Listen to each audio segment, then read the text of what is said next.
तर खासदार संजय दिना पाटलांच्या बॉम्ब टाकण्याच्या वक्तव्यावरून खासदार संजय राऊतांनी उपमुख्यमंत्री एकनाथ शिंदेंवर निशाणा साधलाय। शिंदेंचा बॉम्बचा कारखाना आहे का असा सवाल उपस्थित करत राऊतांनी शिंदेंवर जोरदार हल्लाबोल केलाय।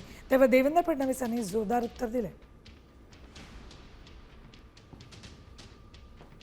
अतिरेकी बनवतात ना, मुंबईवरती बॉम्ब हल्ला कोणी केला? दाऊद इब्राहिमने केला किंवा पाकिस्तान मधल्या अतिरेक्यांनी केला, कसाबने केला। हे अतिरेकी आहेत, त्यांच्याकडे बॉम्ब होते आणि हा माणूस म्हणतो माझ्याकडे बॉम्ब आहे। एकनाथ शिंदे यांचा बॉम्बचा कारखाना आहे का?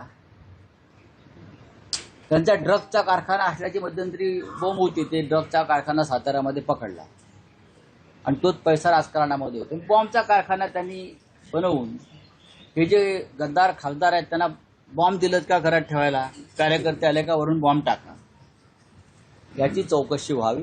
कोणाचंही घर बॉम्बने आम्ही उडवू देणार नाही आणि पोकळ धमक्यांना कोणी घाबरूही नये आणि कोणी धमक्या देत असेल तर त्याला पोलीस योग्य उत्तर देतील।